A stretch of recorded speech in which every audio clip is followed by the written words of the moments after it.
Tumatawid si Lord Phil Cruz sa FB Harrison Street, Pasay City hapon noong July 26. Dahil totally blind si Cruz, winasiwas niya ang hawak na baston para makapang anumang nasa harapan niya at para makita siya ng mga motorista. Pero pagkatawid,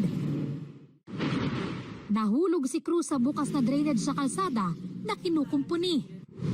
Karaniwan na po sa akin yung naglalakad ako mag-isa na kasi pagpapunta sa trabaho or sa mga home service, talaga ako lang. Medyo kinabahan pero nawala din kagad.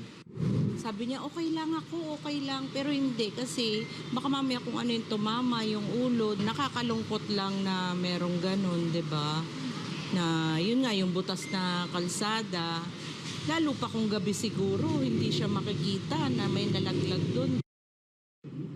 Maswerteng nakita agad si Cruz ng isang rider at tinulungan siya nito at ng mga tao sa paligid.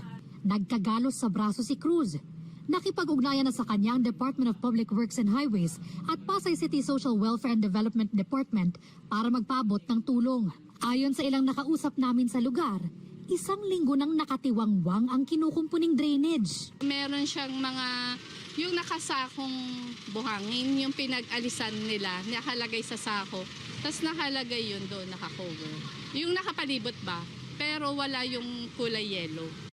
Sa pahayag ng DPWH, sa kanilang paunang investigasyon, binuksan ang nasabing manhole para sa concrete curing o pagpapatuyo sa semento. Pero hindi ito nilagyan ng harang o anumang hazard warning device. Pinatawan na ng sanctions ang kontraktor ng proyekto dahil sa mga paglabag sa safety standards.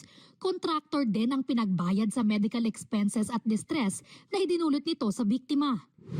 Tuluyan ang natakpan at nakumpuni ang drainage kung saan nahulog ang biktimang PWD. Ayon sa pamunuan ng Barangay 73, nagpulong na sila kahapon kasama ang LGU at ang kontraktor ng proyekto. Tinakpan na. Oh, 'di ba? May nahulog na kasi. Kaya sana ayusin naman. Sabi ng Pasay City LGU, nag-iikot na ang mga tauhan ng kanilang engineering office para siyasatin ang seguridad ng mga proyekto sa lungsod. Ang National Council on Disability Affairs binigyang diin na ayon sa batas, dapat laging may sapat na harang at warning signs sa paligid ng mga bukas na drainage, construction site at iba pang lugar na posibleng ikapahamak ng publiko.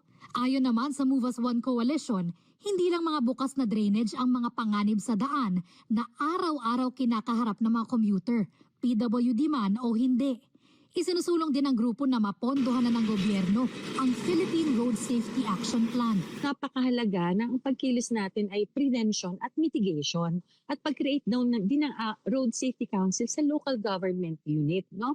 Kung seryoso talaga ang gobyerno para sa road safety natin, kailangan kung ano yung binababa galing sa national, dapat ito ay na-adapt din at ma-ensure ng local government unit. Gawing ligtas po para naman safe lahat maglakbay. Wala naman kami ng paniparing kakayahan namin na mamuhay ng payapa at maayos. Yun na lang ang natatangi namin pag-aasa. Bea Pinlac, nakatutok 24 oras.